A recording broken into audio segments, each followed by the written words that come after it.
All right, welcome back. It's Wednesday, so you know what that means. We're joined by plant and garden expert Craig Hignight. He's here to answer all of your burning questions. All right, Craig, we're starting with a question from Mike. Is it better to grow a hydrangea macrophylla inside or outside, and what does it need to grow well? Oh, the hydrangea macrophylla, the big leaf hydrangea, they need to be outside.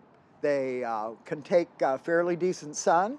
Uh, Make sure that you water them in with the root stimulator and definitely mulch them. Keep the weeds and grass away from them.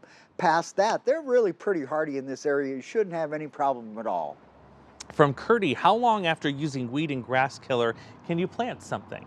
Usually it's going to be about 5 to 7 days.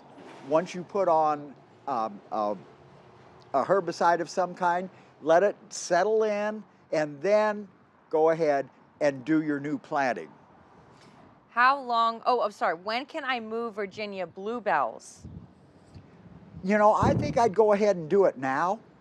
Usually I would try and get it, when they first came up in the spring, but I have to admit, the first bluebells I got at a plant sale probably in the middle of June. So if you can lift them with a nice clump of soil and get them back in a new area, I think they're going to come through just fine. How about this? When is the best time to move a cherry bell? Cherry bell. Have to admit, I'm not sure about that, but if it's a tree, I would like to get that done before they really leaf out in the spring.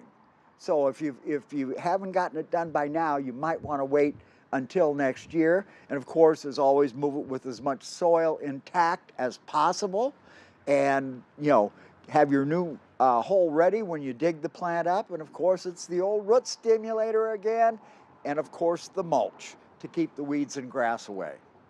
All right, another question. Why is my clematis only blooming at the bottom in the spring, and then the rest of the summer it just stays green and doesn't bloom?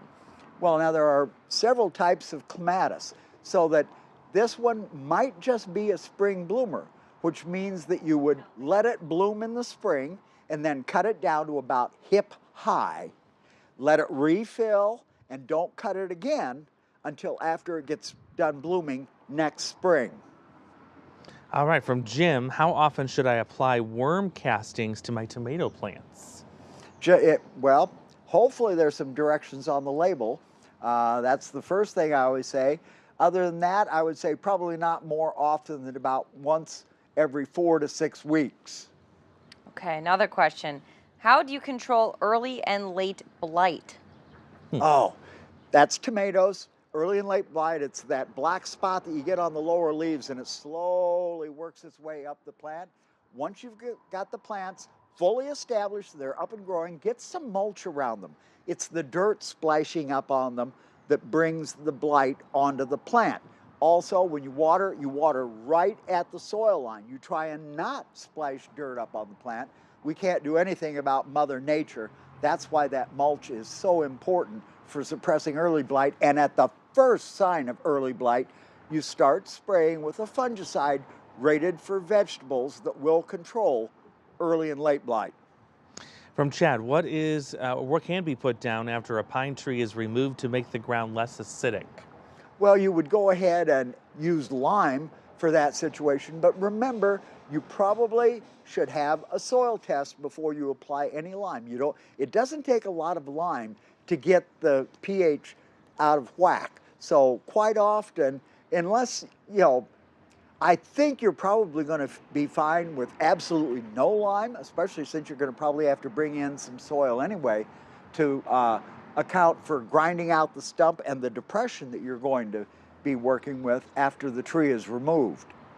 All right, keep submitting your questions, and we'll be right back after the break with more Craig.